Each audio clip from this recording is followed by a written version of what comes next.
déjà, je suis ravie et honorée d'avoir été choisie pour témoigner devant vous de Lemon.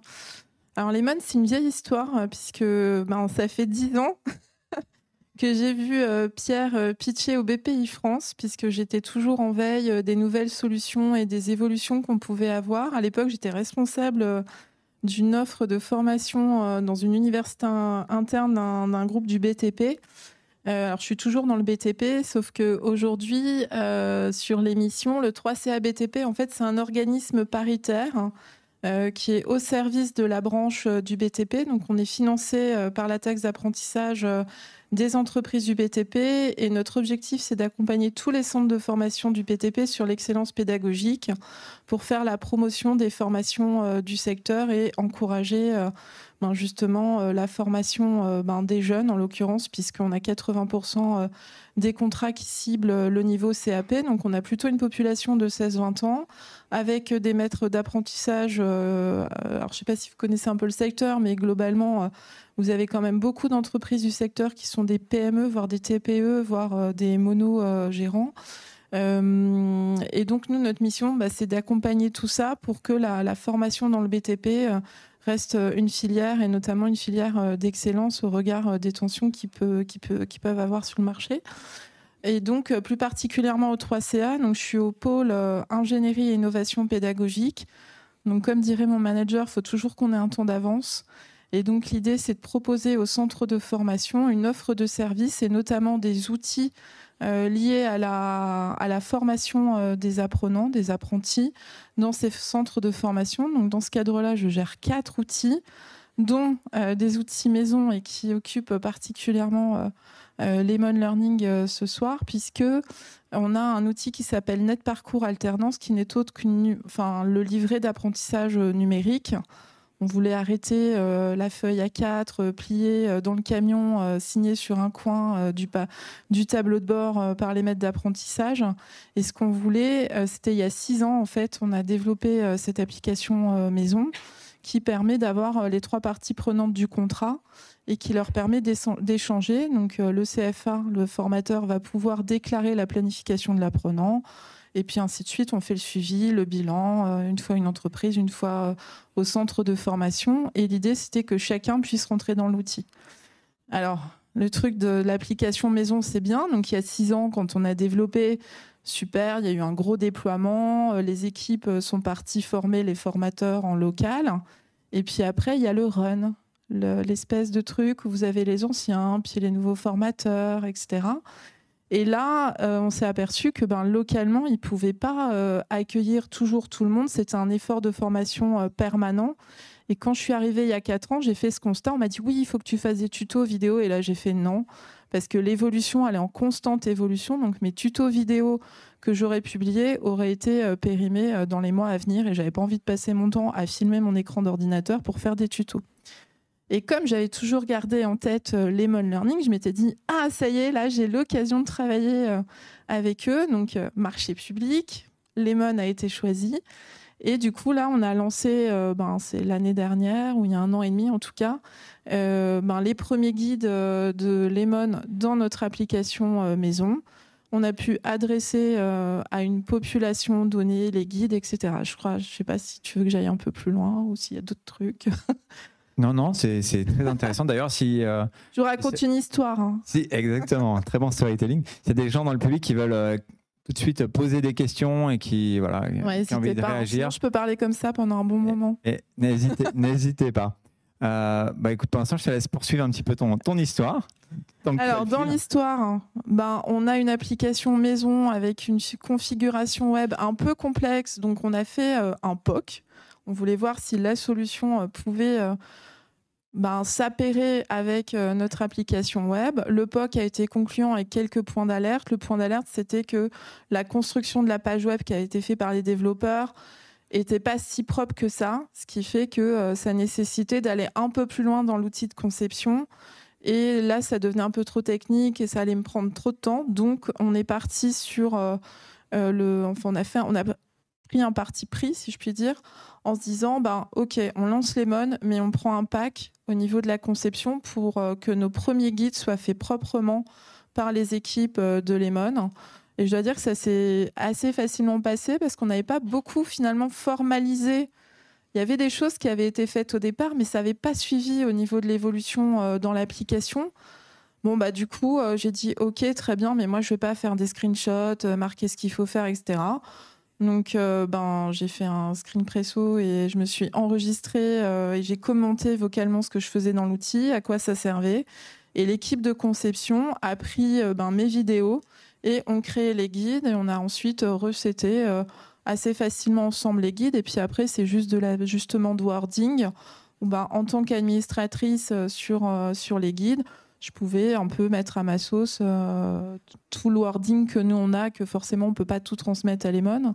Mais ça s'est fait vraiment facilement. Donc on a pu avoir des guides assez rapidement à mettre en ligne. Parce que quand vous lancez un outil comme ça, si vous avez un guide et qu'il n'y a pas grand-chose, vos utilisateurs, ils ne reviennent pas. Donc il faut quand même avoir au départ un certain nombre de guides pour qu'ils aient un intérêt de revenir.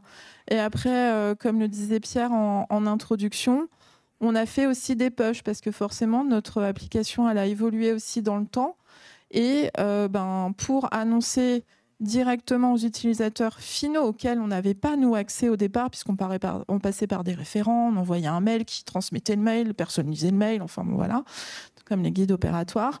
Là, au moins, ils se connectaient, boum, le push, on vous informe qu'il y a une nouvelle évolution.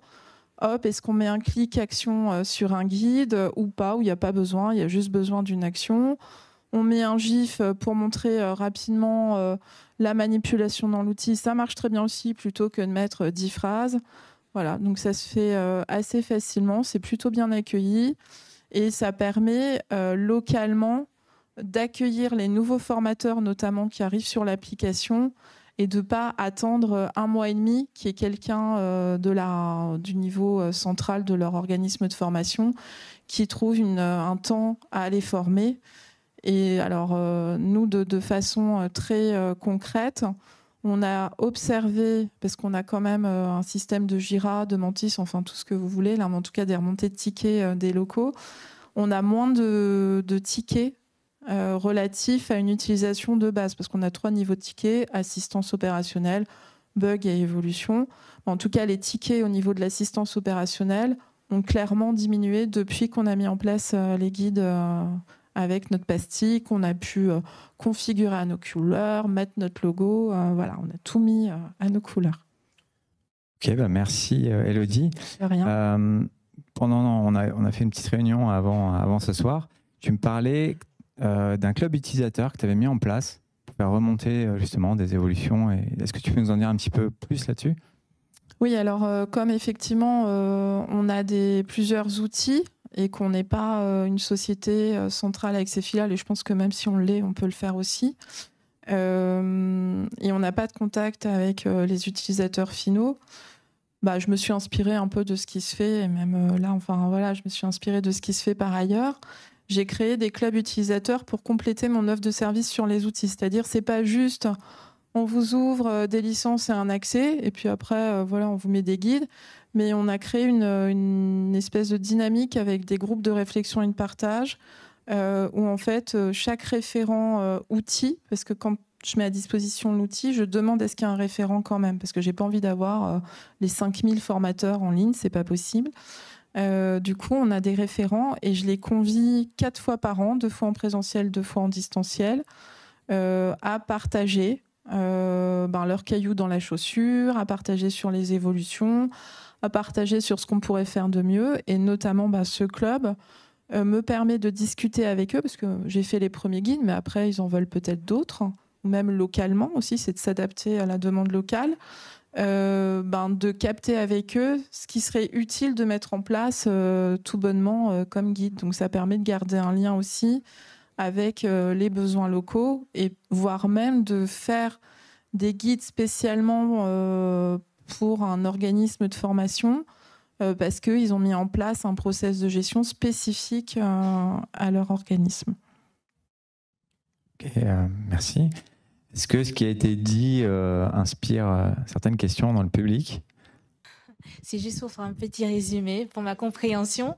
En gros, c'est un template. Il y a un template de base sur lequel on peut créer la documentation, c'est ça?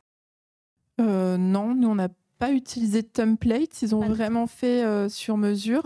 Ok, c'est sur mesure. Ouais, c'est sur en fait la vidéo que j'ai faite de l'utilisation de l'outil.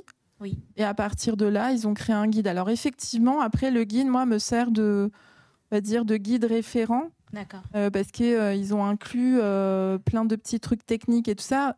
Et du coup, je peux rentrer dans le guide pour, moi, après, m'en inspirer ou même regarder techniquement pour faire mes propres guides après. Comme ça, je vois la démarche qu'ils ont eue. Après, il faut savoir que nous, on a des guides assez énormes avec plein de conditions, etc. Donc, je suis bien contente de leur avoir donné en conception. D'accord. Donc, la partie conception, vous leur laissez plutôt... Oui, parce que sur cet outil-là, c'est assez complexe. Maintenant, on a un autre cas, parce que forcément, j'ai parlé de Lemon dans mon organisation. Et du coup, on a le cas là j'ai une autre chef de projet sur un autre outil où l'outil est beaucoup plus simple. Donc, ils ont fait aussi faire des premiers guides, mais ils vont pouvoir se lancer très facilement tout seuls parce que l'application qu'ils utilisent, elle est beaucoup plus propre au niveau si je puis dire, du masque web fait par le développeur. Ok, d'accord. Bonjour, Emmanuel, groupe Omnes Éducation. Une petite question sur... Donc là, ça fait combien de temps en fait que les guides sont déployés ou Alors là, vraiment déployé, ça va faire 1 an à peu près. Et du coup, en termes de maintenance, qu'elle soit faite, j'allais dire en externe ou en interne, donc si j'ai bien compris, vous faites le wording, enfin vous modifiez à la marge.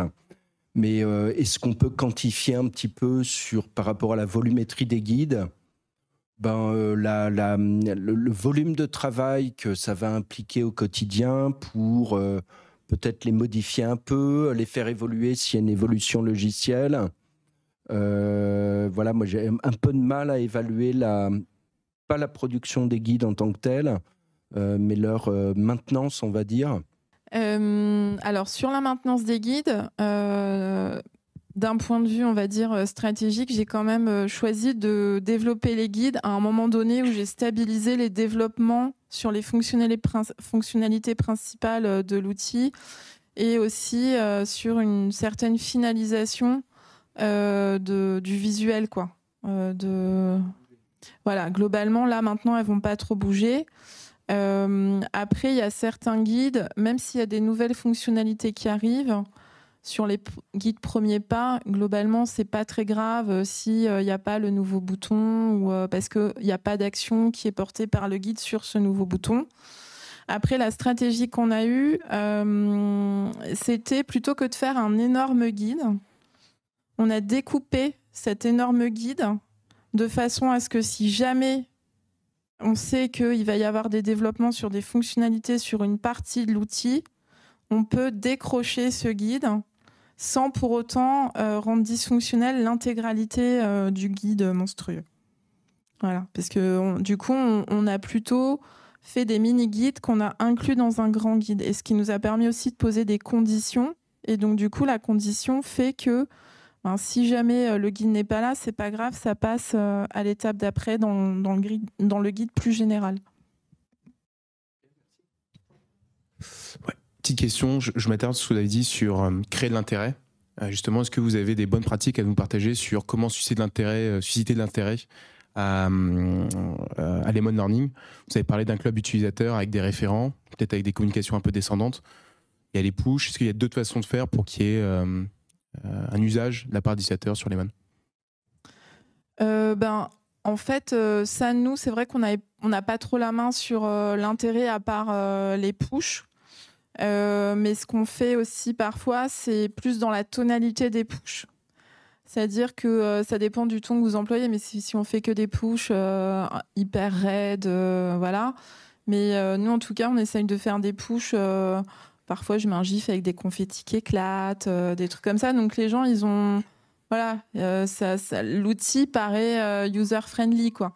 Donc, non, mais c'est vrai, Après, c'est la tonalité qu'on a choisie parce qu'on a ce public-là. Je serais peut-être avec un autre public, j'aurais peut-être fait l'autre chose.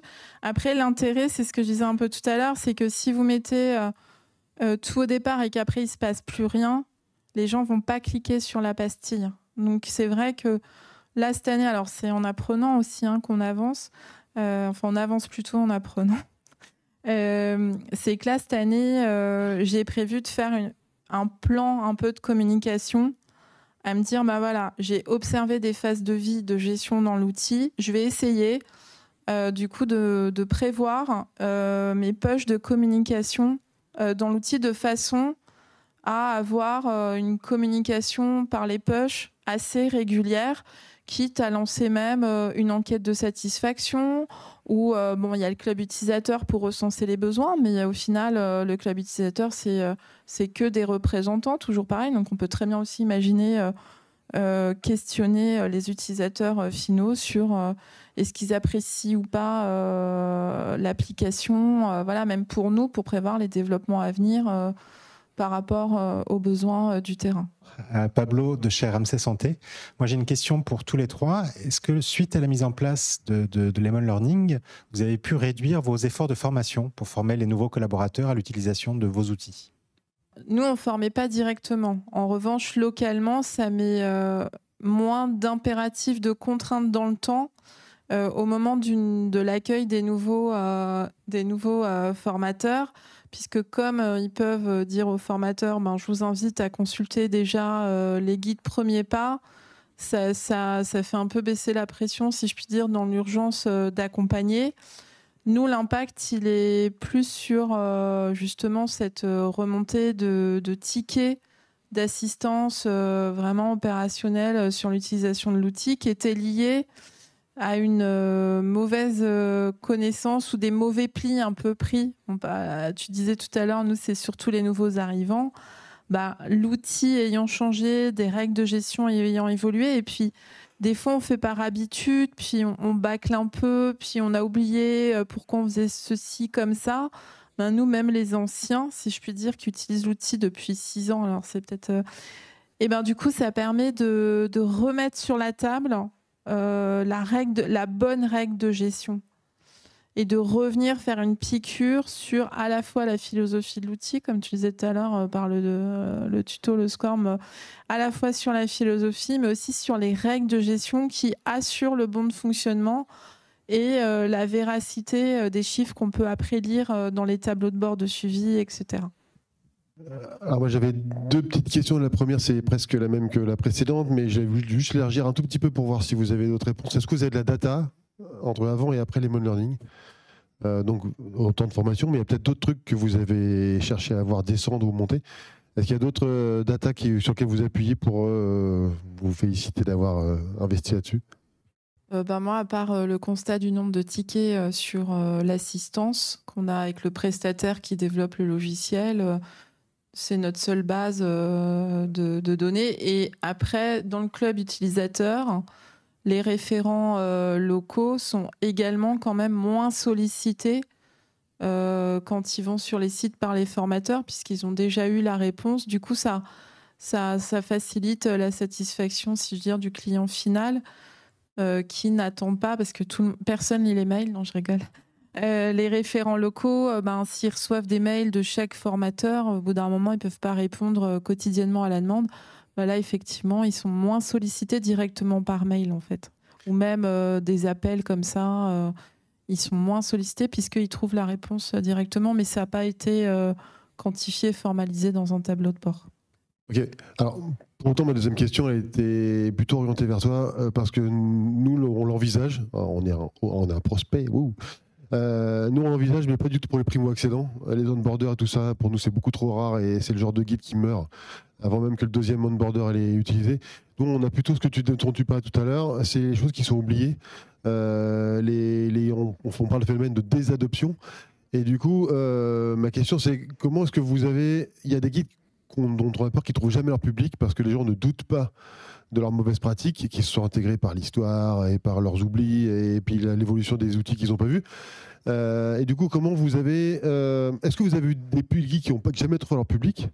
Et comment vous arrivez à faire envisager des guides à des gens qui pensent bien faire, mais qui ont juste oublié que c'est pas comme ça, comme fait, Et du coup, nous, on va essayer de faire. C'est cette carte-là qu'on veut jouer. Il y a tout un tas de mauvaises habitudes qui se sont ancrées très très profondément et pour lesquelles on compte sur des guides pour rafraîchir un peu les bonnes pratiques, pour réenrichir les bons gestes.